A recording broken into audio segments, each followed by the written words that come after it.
Hello, and welcome to Warm Tales. I'm ANS. I want to ask you something today that might be a little uncomfortable. Do you think a good person can do a terrible thing for the right reasons? There's no correct answer. Just tell me what you think in the comments. And please subscribe if you enjoy these stories. It makes a real difference. Now, let's begin. Chapter 1. The Night Margaret Decided. The drive from the hospital took 47 minutes on a good night.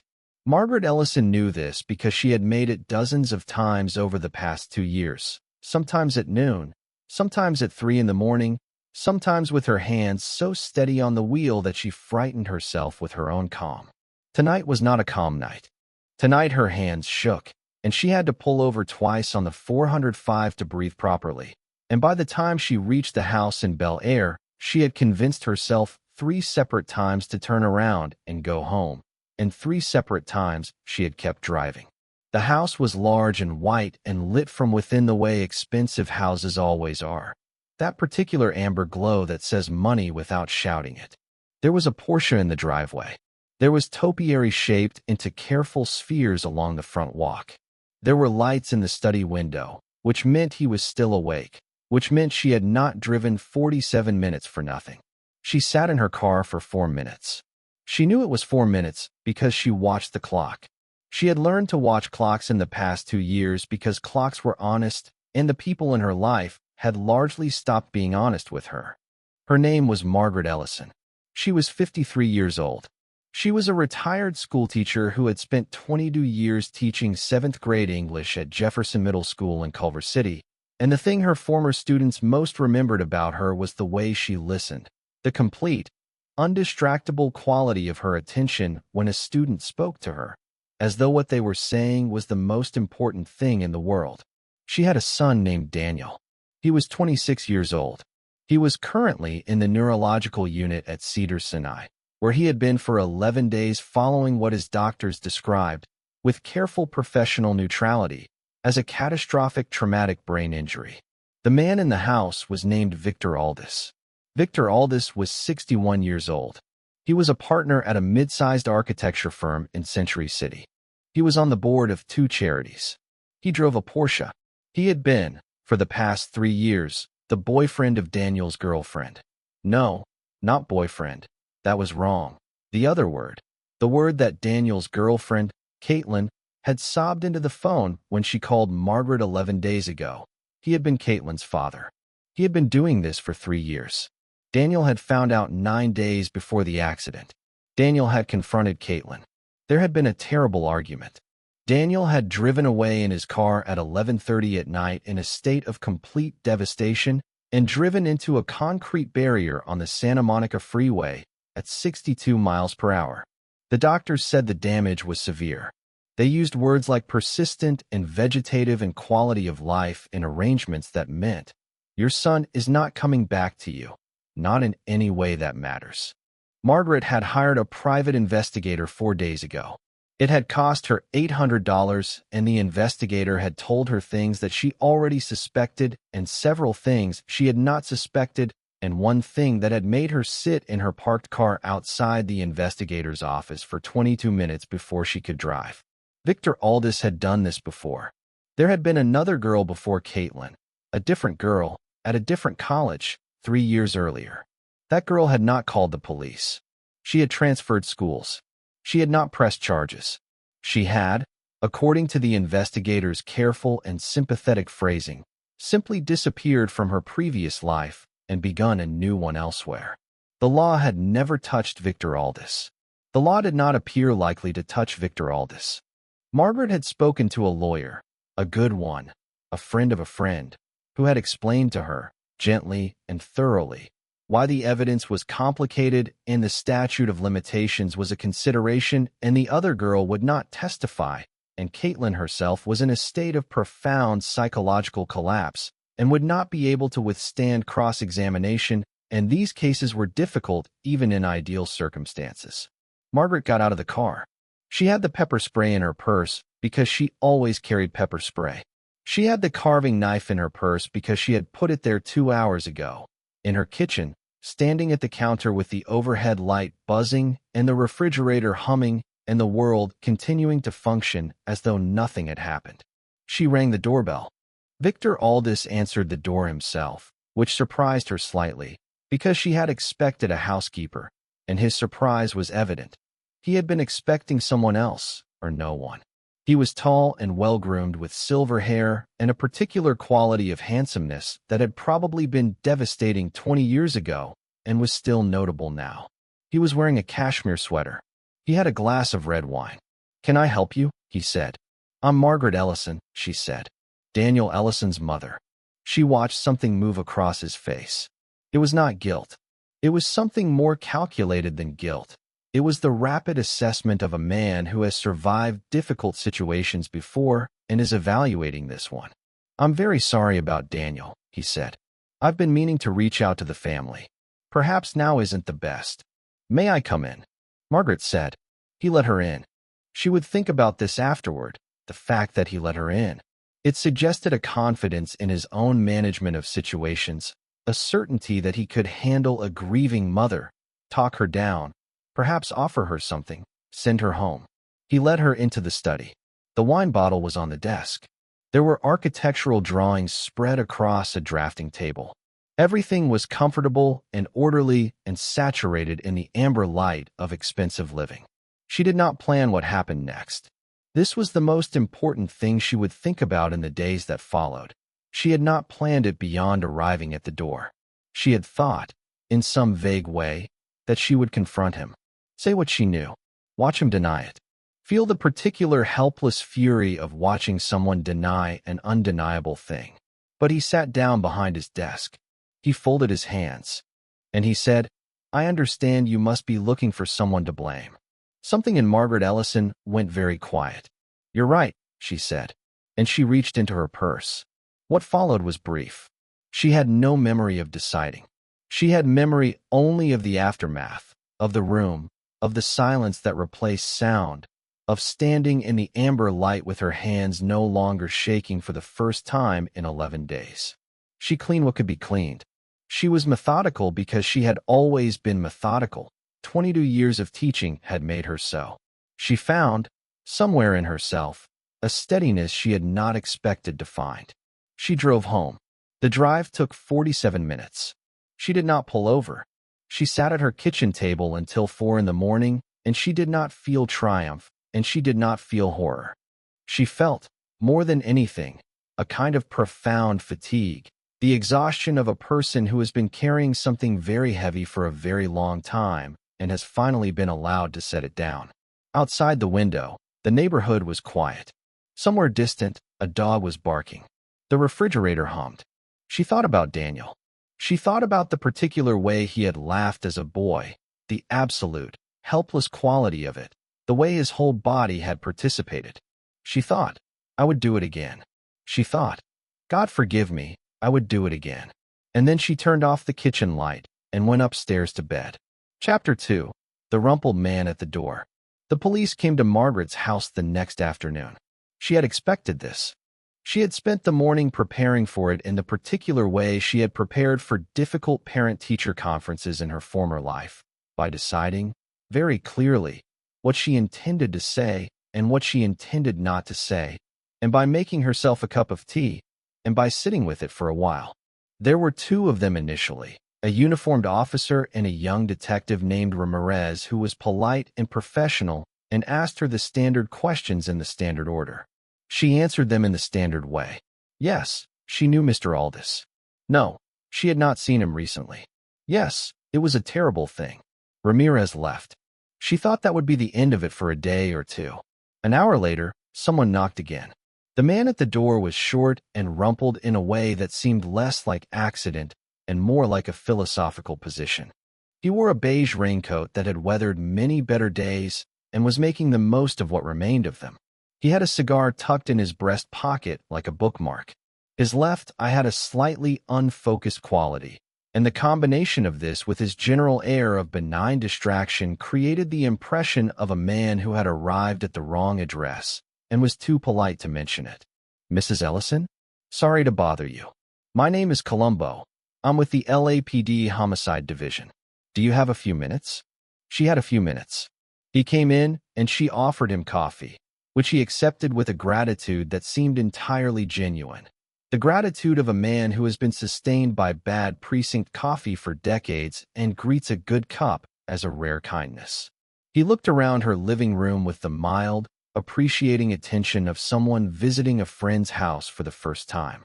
"You were a teacher," he said, nodding at the framed photographs on the mantelpiece. School photographs, class photographs, the accumulated evidence of 22 years.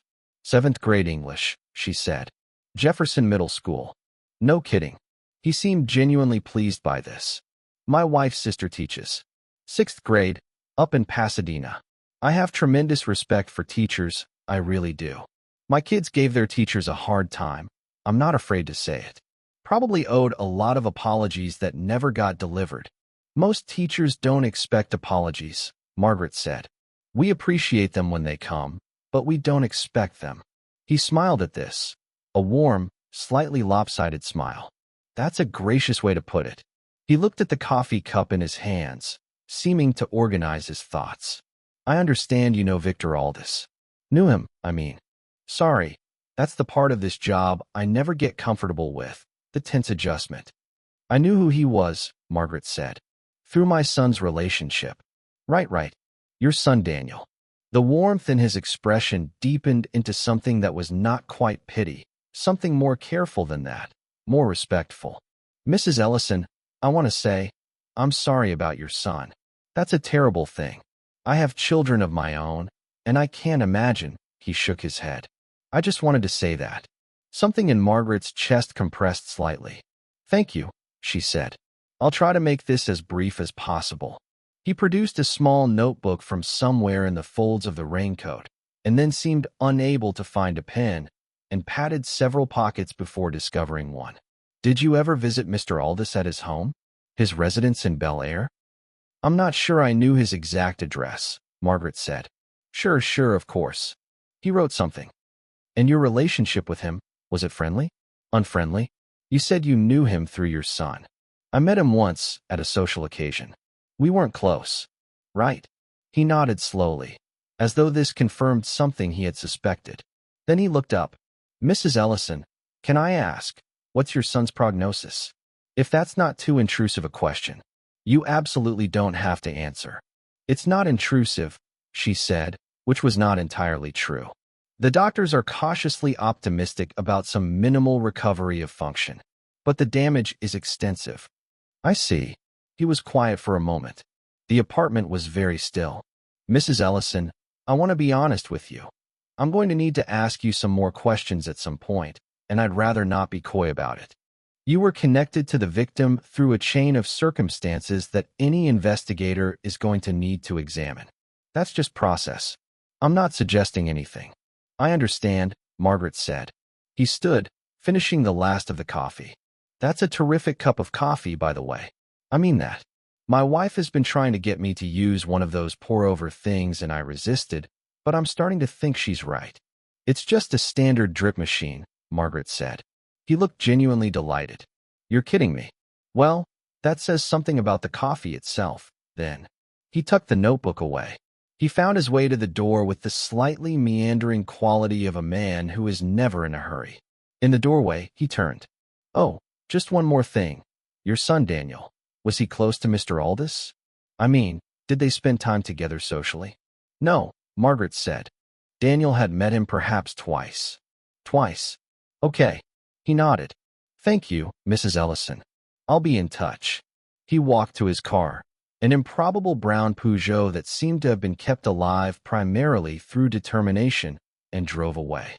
Margaret stood at her window and watched the car disappear around the corner. The feeling she had was not fear exactly. It was something more complicated and more human. There was something about the man that made the straightforward architecture of her preparations feel suddenly less certain. Not because he had asked difficult questions, but because he had been so completely, disarmingly kind. And in her experience, unexpected kindness was always the thing that was hardest to defend against. She went back to the kitchen. She made herself a second cup of coffee she didn't need. Outside the window, the afternoon light was going golden and soft, the way it did in October in Los Angeles, and she thought, he has a wife. He has children. He taught me something about himself, and I don't know why yet. She thought about Daniel. She thought, whatever comes next, I would do it again. Chapter 3. The Loose Thread. Columbo drove back to the precinct and sat at his desk for a while without doing anything in particular. This was a thing he did. He sat and thought, and people who didn't know him sometimes assumed he had gone to sleep, which was fine with him because it gave him more time to think. The facts of the case were not complicated at the surface level. Victor Aldis, 61, had been found dead in his Bel Air study by his housekeeper at 7:15 in the morning. The manner of death was a stab wound, single, deliberate, not frenzied. The study had been largely cleaned, but not perfectly. There were traces that the lab was still processing. There was no sign of forced entry. The security system had been disabled from inside, which was interesting. There were candidates. Aldis had business disputes, an acrimonious split from a former partner, some unhappy clients. He was not a universally beloved man. Ramirez had a list. Columbo was not very interested in the list. He was interested in a particular sequence of facts. Daniel Ellison, 26, had been in a relationship with Caitlin Aldis, Victor Aldis's daughter, for approximately 18 months. 10 days before the accident on the Santa Monica Freeway, Daniel Ellison had apparently discovered something that caused the relationship to collapse with sudden and catastrophic completeness. Caitlin Aldis was currently hospitalized, not for physical injuries, but for what her doctor described as an acute stress reaction. She was not talking to anyone. Columbo had read the file on Daniel Ellison's accident. He had read it twice. He had looked at the photographs of the car. He thought about Margaret Ellison's hands during their conversation. They had been very still. He noticed this because he noticed hands. Years of this work had taught him that hands often said things the face carefully wasn't saying. Very still hands. In a person who had been through the kind of trauma she had been through in the past several weeks, were either the mark of exceptional composure or the mark of someone who had already spent their stillness on something else. He thought about the single stab wound. One, not several. Not rage, not quite. Determination, perhaps. The action of someone who had decided something and carried through the decision, as opposed to someone carried away by feeling in the moment. A crime committed by a person with a particular quality of mind, methodical, controlled. He thought about the timeline. Aldis's housekeeper had last seen him alive at 6 p.m. the previous evening. The estimated time of death was between 9 and midnight. The security system had been disabled from the inside at 9:47, which the security company's records confirmed with precision, and re-enabled at 10:31. Whoever had done this had known how to disable and re-enable the system, or had been shown, or had found the instructions. The override code was kept, somewhat carelessly, in a written note in the kitchen drawer, as the housekeeper had mentioned when Ramirez was interviewing her. He called the hospital. He had a brief conversation with the attending physician for Daniel Ellison, Dr. Prasad, who was thoughtful and careful in his answers. He asked one question that was not on Ramirez's standard list. Had there been family members visiting in the week before Victor Aldis's death? The visiting records showed that Margaret Ellison had been there daily. She had spoken with Dr. Prasad personally on the 15th. She had asked specific questions about long-term prognosis, about quality of life, about the permanence of various kinds of damage. He sat with this for a while. The loose thread was not forensic, not yet. The loose thread was emotional. It was the gap between the facts as they appeared on paper and the facts as they felt. A woman sitting with her destroyed son every day. A woman asking doctors careful, precise questions about what her son's life would look like going forward.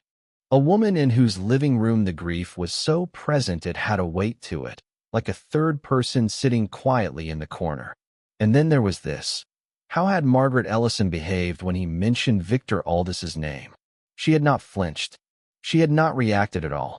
Now, a person who genuinely had no knowledge of or connection to Victor Aldis's death might react with surprise, or with curiosity, or with some natural human response to the mention of a recently dead person. Margaret Ellison had responded with nothing.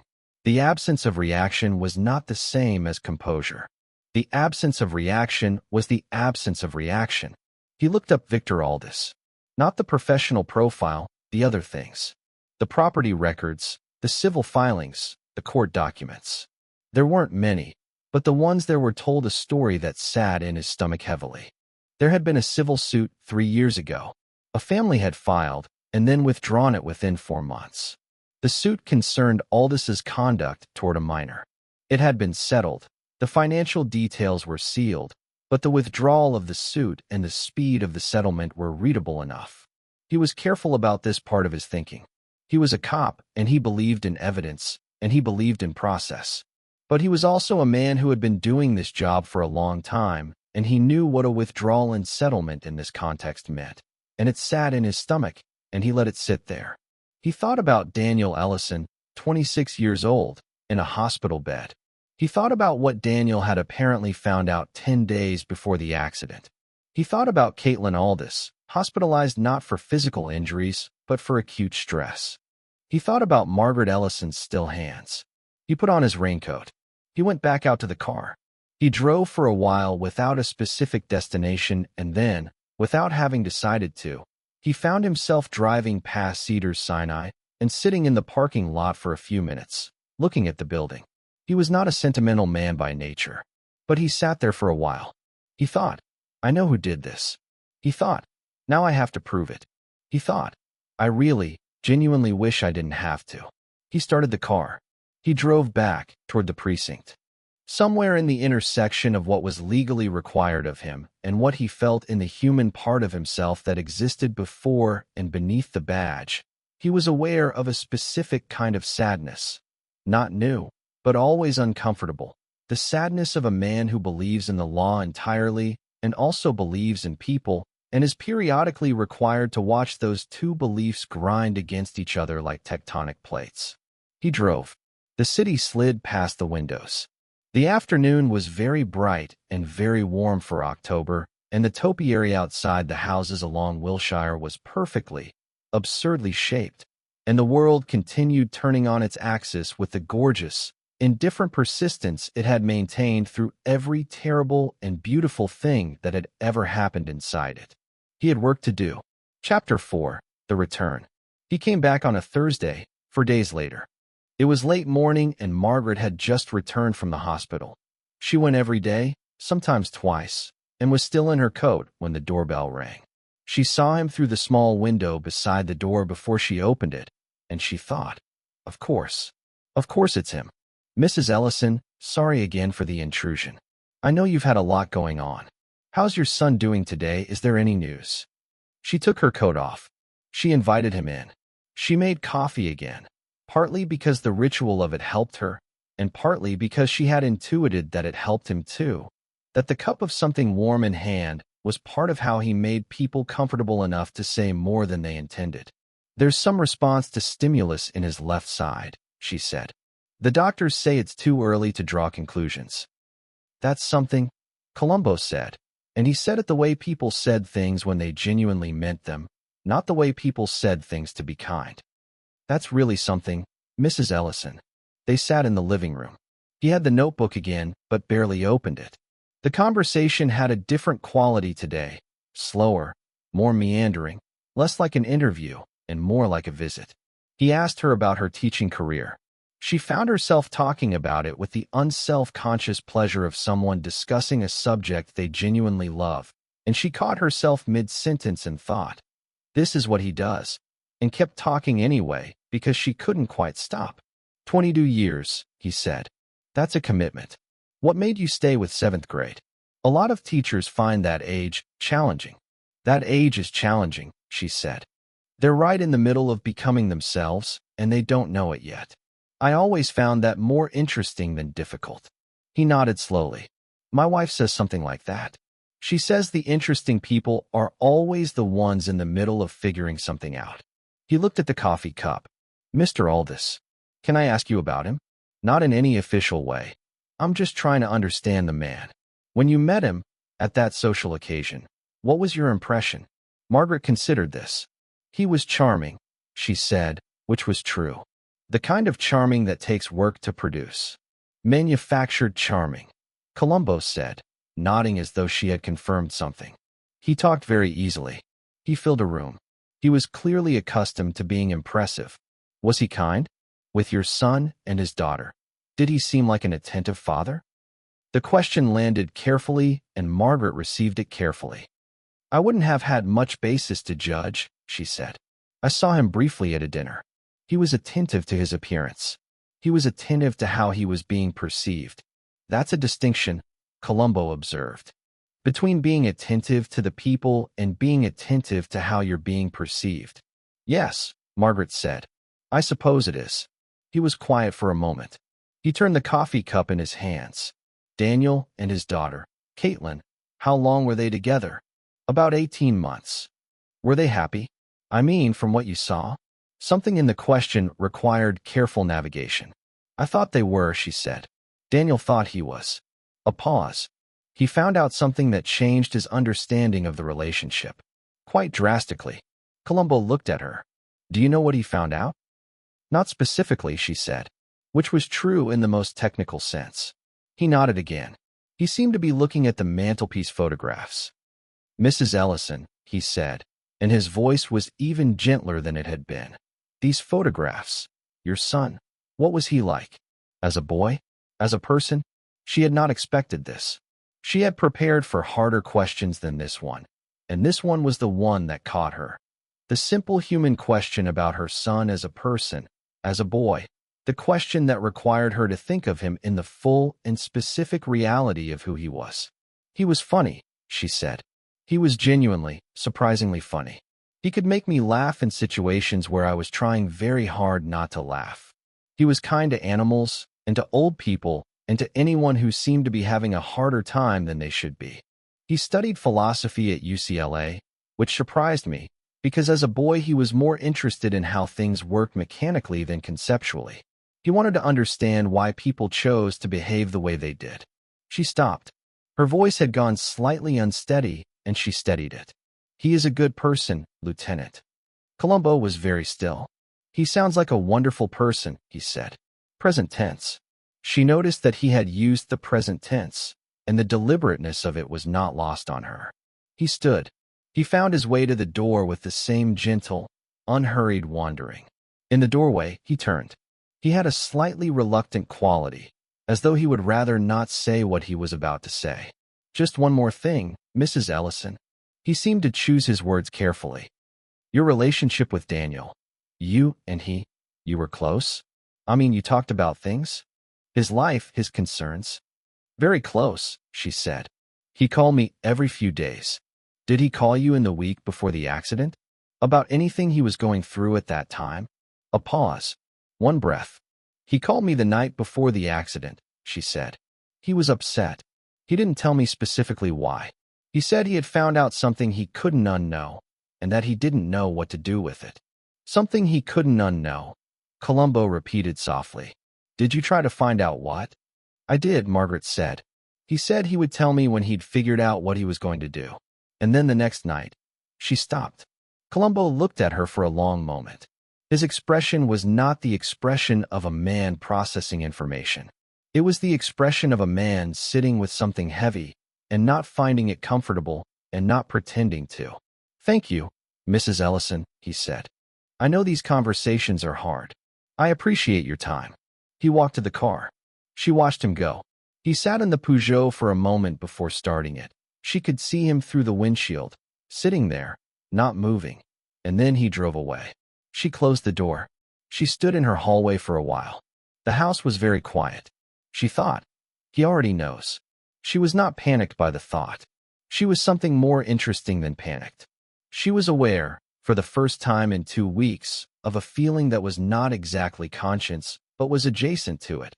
Not regret, not guilt, but something like the discomfort of being seen by someone whose sight you respect. Chapter 5. The weight of a good man's attention.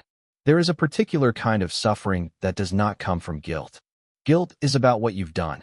This other thing, the thing Margaret Ellison was learning about in the days that followed Columbo's second visit, is about who sees you doing it. She had been prepared for guilt. She had expected it. She had sat with the possibility of it, turned it over, examined it from the available angles in the days before she had driven to Bel Air and rung the doorbell. She had decided, in advance, that she could bear whatever guilt came, because some things are worth bearing guilt for. She had been right about this. The guilt, when it had come, and it had come, in the small hours of the mornings when the house was very quiet and very dark, was manageable. It was the guilt not of a person who had done the wrong thing, but of a person who had done a hard thing and was bearing the weight of having done it. She had not been prepared for Columbo. She sat in the hospital beside Daniel's bed on a Tuesday afternoon, watching the machines that monitored him maintain their patient, mechanical vigil, and she thought about what it meant to be seen by a person who was genuinely decent. Not performing decency, the world was full of that, but actually decent, in the rooted, practiced, unremarkable way of someone for whom goodness was not an aspiration, but simply a habit.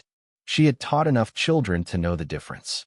Some children were kind because they were afraid of being unkind. Some children were kind because they had been taught to perform kindness. And some children, not many, but some, were kind in the way that Margaret Ellison was methodical, automatically, without thinking about it, because it was simply how they were constituted. Columbo was the third kind. She recognized it the way you recognize something you've seen many times in small forms and are now seeing in a larger one. This was the problem. She had killed a man, and she did not regret killing him. She looked at her son, at the motionless architecture of his face, and she felt the certainty of this as a physical fact, settled and irreversible. Victor Aldis had destroyed 3 people that she knew of: Daniel, Caitlin, the earlier girl whose name she had gotten from the investigator and could not stop thinking about. The law had not been able to touch him. She had touched him. She did not regret it. But she was going to be caught by a decent man who did not want to catch her and would do it anyway, because his decency required it. And this was the thing she had not prepared for. The cost she had not calculated. She thought about Columbo's face when she had talked about Daniel. He sounds like a wonderful person. Present tense. The gift of present tense from a man who was investigating her for murder. The tiny, deliberate kindness of it. She was 53 years old, and she had spent 22 years in rooms with developing human beings, and she knew very well when someone was showing her their character as opposed to their performance. She thought, if I had known it would be him, would I have done it differently? She examined this question honestly. She had been a teacher of literature. She believed in examining questions honestly. No, she thought, I would not have done it differently. And then, almost immediately, but I wish he didn't have to do this. I genuinely wish he didn't have to do this. This was a strange thought. Not self-pity. She was constitutionally resistant to self-pity. Not fear. She had examined the prospect of what came next and had accepted it in the abstract as the cost of the decision she had made. It was something more like sorrow on someone else's behalf. She was sorry that Columbo was going to have to sit with what he was discovering. She was sorry that his job required him to arrest people he clearly, humanly liked. She was sorry for causing a decent man difficulty.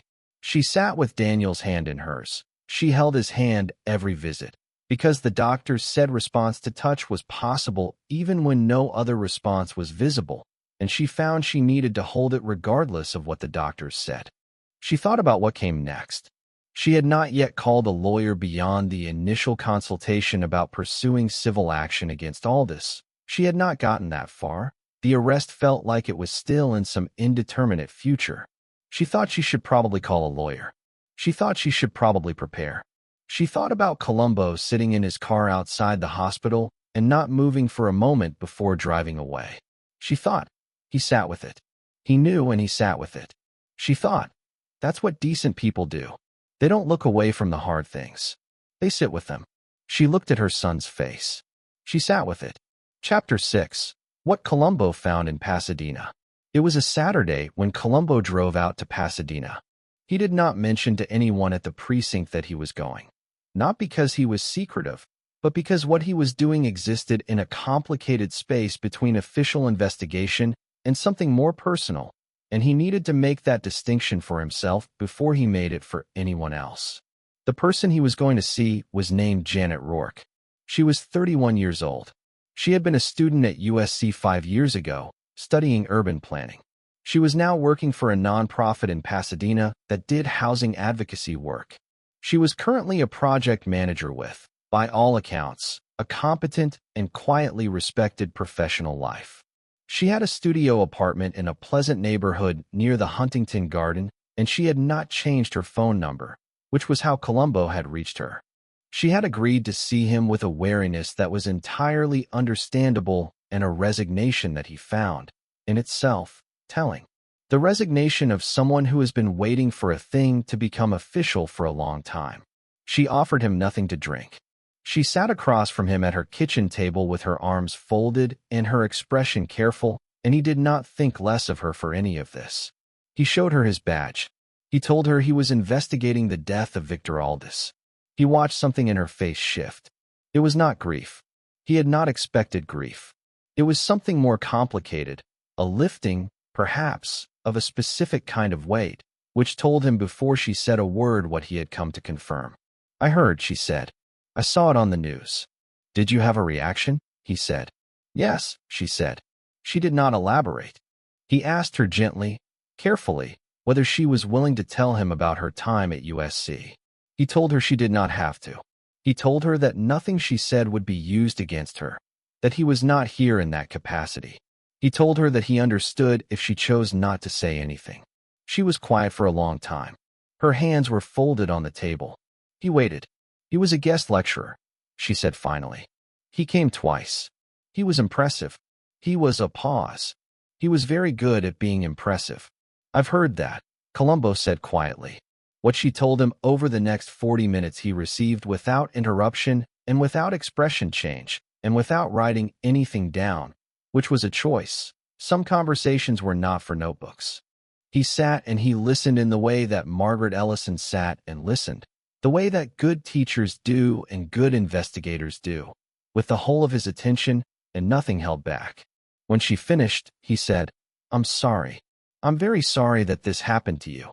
And I'm sorry it took this long for anyone to come and sit in this chair and tell you they're sorry." Her chin did not wobble. She had, he thought, long since moved past the stage where her chin would wobble. But something in her expression changed, slightly and briefly, and he noted it. "What happens now?" she said. "I'm investigating a homicide," he said. "Victor Aldis is dead, and I need to find out who killed him. That's my job." He paused. "But I want you to know something. Whatever happens with the investigation, your name will not appear in any official documentation unless you choose to make a statement. You don't owe anyone a statement. You've already paid more than enough." She looked at him for a moment. "You know who did it, don't you?" she said. He did not confirm or deny this. He said, "Thank you for seeing me, Miss Rourke. I appreciate it more than I can say." He drove home. He lived in a modest house in Mar Vista with his wife, Rose, who was a small woman of enormous patience who had been married to a homicide detective for 28 years and had developed, over that time, the ability to read his silences the way a musician reads notation. She saw his face when he came in, and she did not ask any questions. She heated up the pasta from the night before and put it in front of him and sat down across from him with a cup of tea. "Difficult one," she said. "One of the more difficult ones," he said. She nodded. "Do you want to talk about it?" "Not yet," he said. "Maybe later." He ate the pasta. The house was quiet. He thought about Janet Rourke's kitchen table and the careful, hard-won composure of a person who has learned to carry something they should never have been given to carry. He thought about Victor Aldis in his amber-lit study with his cashmere sweater and his glass of wine and his absolute confidence in his own management of situations. He thought about Caitlin Aldis, hospitalized with an acute stress reaction. He thought about Daniel Ellison, 26, who had wanted to understand why people chose to behave the way they did. He thought about Margaret Ellison. He thought about her still hands and the present tense he had used deliberately and her face when she had said, "He is a good person." He sat for a while after he finished eating. Rose took the plates and did not press. This was one of the great gifts of his marriage, the understanding of when to be present and when to be quiet. He sat, And he thought about what it cost to live in a world where the law could not reach certain people, and what it cost to live in a world where it had to reach everyone equally, and whether those two costs could ever be cleanly reconciled. And he suspected they could not, and he sat with that. He sat for quite a while. Eventually he got up. He washed his coffee cup. He looked out the kitchen window at the backyard, which was dark, and he stood there in the kitchen light for a moment with the dish towel in his hand, thinking. Then he said, to no one in particular, "All right." He put the dish towel down. He went to his desk. He took out a yellow legal pad and a pen, and he began to write, slowly and carefully, the outline of what he was going to say the next time he knocked on Margaret Ellison's door. Chapter 7. Everything on the Table. He came on a Monday morning. The October rains had started. Unusual for Los Angeles, but not unprecedented. And the street outside Margaret's house was wet and dark, and the liquid sound of it against the windows filled the house with something that was almost like calm. She had been expecting him. Not that morning specifically, but in the general sense. She had felt the momentum of his investigation in the quality of his last visit, in the specific weight of his silences.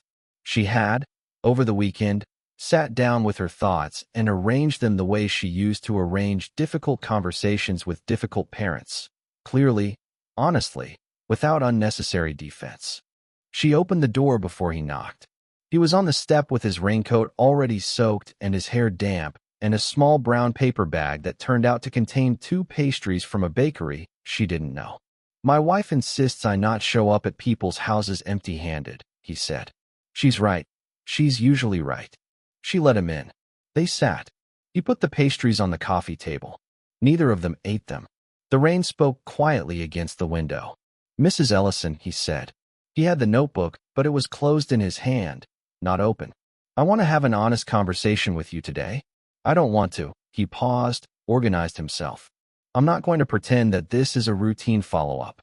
I think you're an intelligent person who knows that this is something different, and I don't want to treat you otherwise." "All right," she said. "I've been doing this job for a long time," he said. "Longer than I sometimes think I have, actually, and that's a strange thing to realize. And in all that time I've learned to recognize the difference between a crime committed by someone motivated by selfishness or anger or greed, and a crime committed by someone motivated by something else. By something that, when you examine it honestly, you almost can't argue with." He looked at her directly.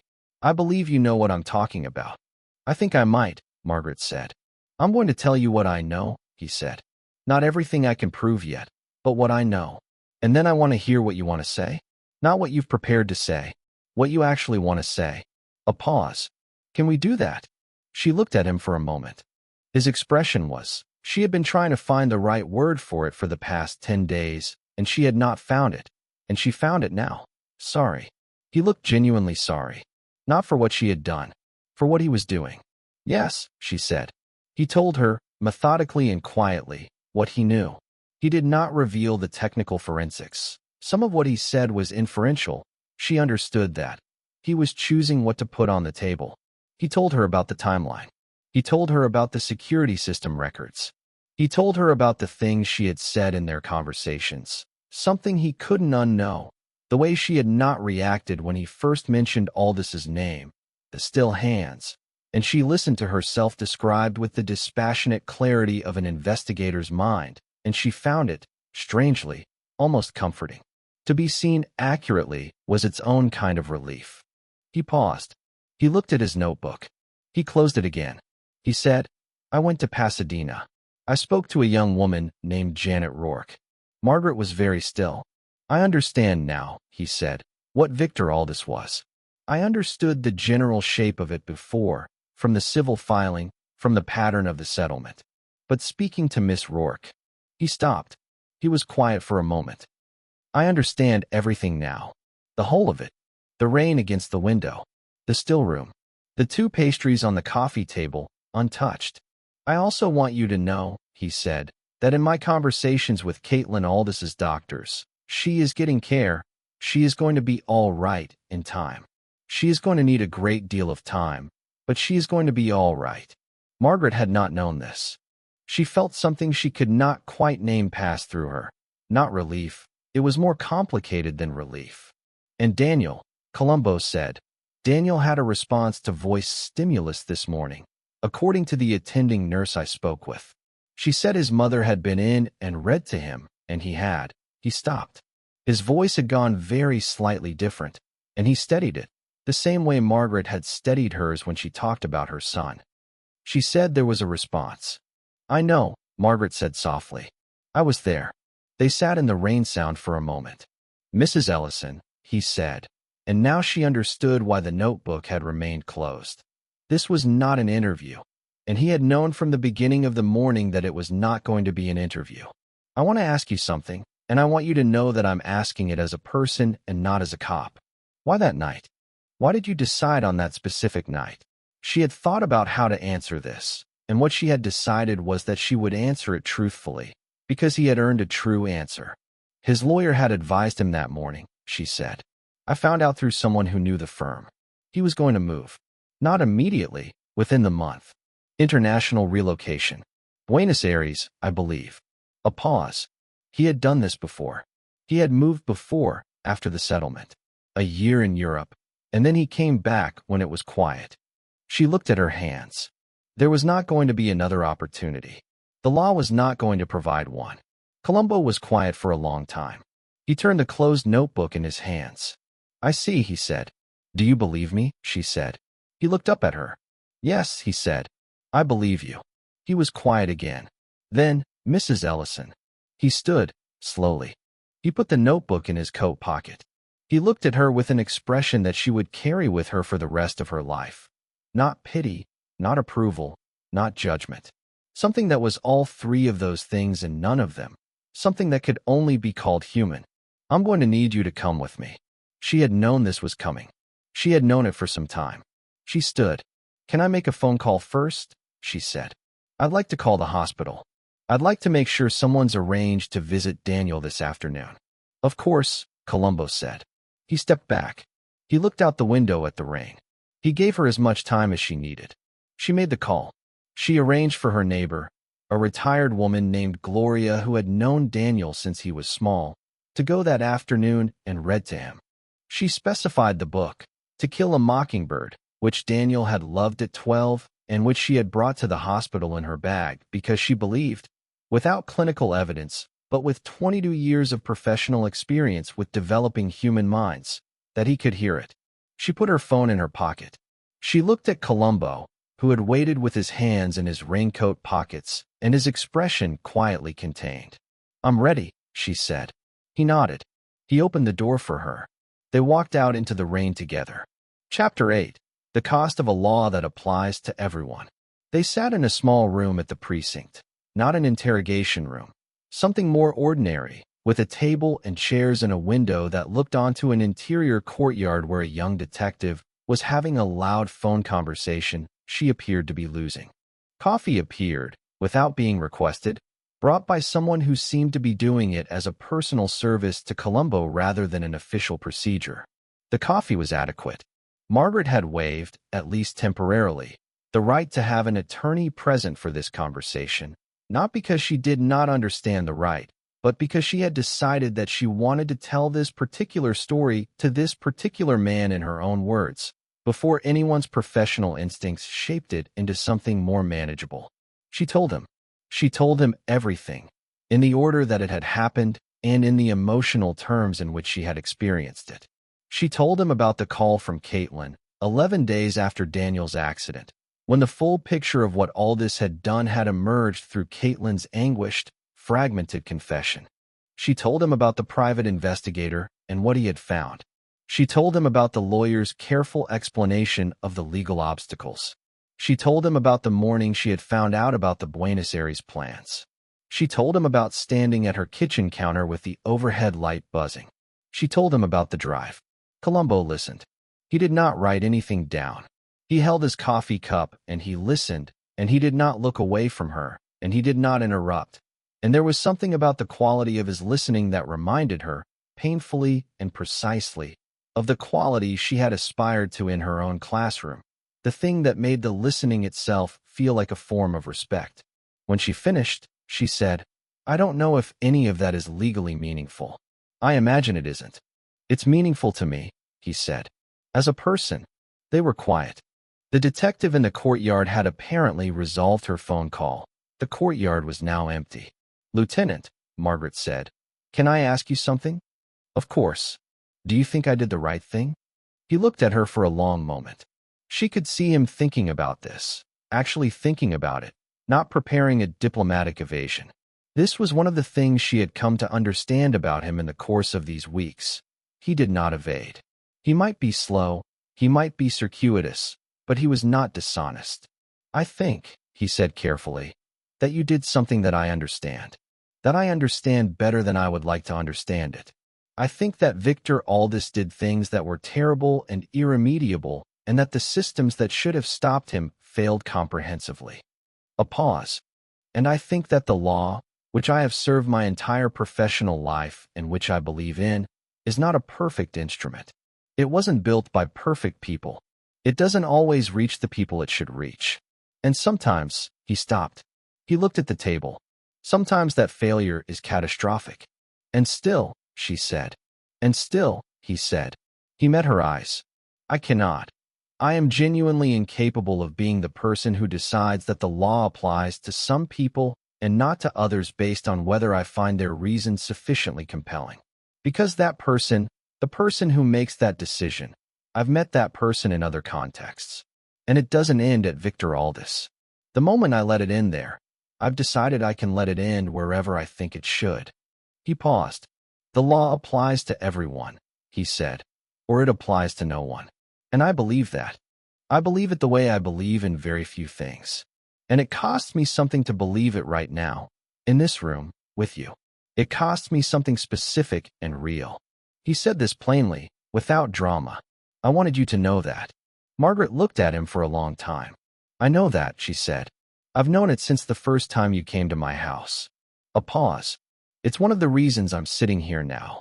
He raised his eyebrows slightly. Oh, I think, she said slowly.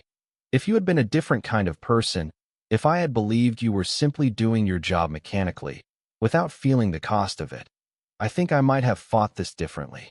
Hired a better lawyer sooner. Prepared a better story. She looked at her hands. But I watched you sit in your car outside my house for a moment before you drove away, and I thought, that's a man who knows what he's doing and is not comfortable with it. And there was something about that, about being seen by a man who is uncomfortable with the necessity of seeing you, that made it very difficult to simply construct a defense and hide inside it. Columbo was quiet. He looked at the coffee cup. That might be the strangest compliment I've ever received, he said, finally. I meant it as one, she said. The door to the room opened and a uniformed officer appeared, and the conversation moved into its official phase, and the paperwork began to accumulate in the way that paperwork does, inexorable and indifferent to the human weight of what had generated it. Margaret Ellison was formally charged and formally processed and formally assigned an attorney, a public defender who turned out to be a sharp and thorough young woman who appeared to understand immediately that this case was going to be unusual. Throughout all of this, Columbo was present but peripheral, organizing, indicating, ensuring that the handling was correct and careful, and that the person at the center of it was treated with the fundamental dignity that he believed was not something you earned by being innocent, but something you had simply because you were a person. At one point, near the end of the formal processing, when they were waiting for a document and the corridor was briefly quiet, Margaret said, "The girl in Pasadena. Janet, is she going to be all right?" "I think so," Columbo said. "She's all right in many of the ways that matter. She built something for herself." He paused. "She said something when I left. She said she'd been waiting 5 years for someone to come and sit in that chair." Margaret nodded. She did not trust herself to say anything further on the subject. "Your son is going to hear everything that happened," he said gently. "At some point, when he's able, he'll know." "I know," she said. "I've thought about that." And she was quiet for a moment. "I think he'll understand," she said. "I think he'll wish I hadn't. And I think he'll understand." She paused. He studied philosophy. He knows that sometimes the available options don't include a good one. The document arrived. The corridor resumed its ordinary hum. The last time she saw Columbo that day, he was standing at the end of the corridor talking to the young public defender, and from the quality of the conversation, the defender nodding, making quick notes, she could tell that he was being, in his quiet and practical way, useful to the person who was going to represent her. She watched this for a moment before she was guided around a corner and lost sight of him. She would think about this later. The particular shape of his decency, not grand, not dramatic, but constant and detailed and operative in the small choices where most people make their real character. What are we to make of this? Of Margaret Ellison, who taught 7th grade English for 22 years and killed a man she believed could not be stopped any other way. Of Victor Aldis, who was a victim in the eyes of the law and something else entirely in the understanding of the people who knew what he was. Of Columbo, who knew and understood and did his job anyway, and sat in his car for a moment before driving away because doing his job cost him something? The law that applies to everyone is the only kind of law worth having. This is not a comfortable thing to believe. It is not comfortable because it means that the same law that should have reached Victor Aldis, and failed to, must also reach Margaret Ellison. It means that the failure of a system is not answered by stepping outside it. It means that justice and law are not always the same thing, and that we are left living in the gap between them. Daniel Ellison, I should tell you, did recover. Not fully. The damage was real and lasting, but he recovered enough, over the following 2 years, to be present, to read, to speak, slowly and with effort, to laugh, eventually, in the full-body, helpless way that his mother had always loved. He visited her. He sat across from her at a table not so different from the one in the precinct room, and he held her hand, and he said, "I understand. And I wish you hadn't. And I understand." Margaret Ellison pleaded guilty to voluntary manslaughter. She was sentenced to 7 years, of which she served 4. She was released at 57. She took up teaching again, informally, a literacy program at a community center in Inglewood where she taught adults to read. Columbo retired 2 years after the case. He and his wife went to Italy for 3 weeks, which was something he had been promising for 11 years. He liked it enormously. He sent a postcard to his precinct captain that said only, "The coffee here is better than mine. I'm not happy about it." Janet Rourke, in Pasadena, bought a house near the Huntington Garden. She planted roses in the backyard. The law applies to everyone, or it applies to no one. This is the only version of it worth believing in.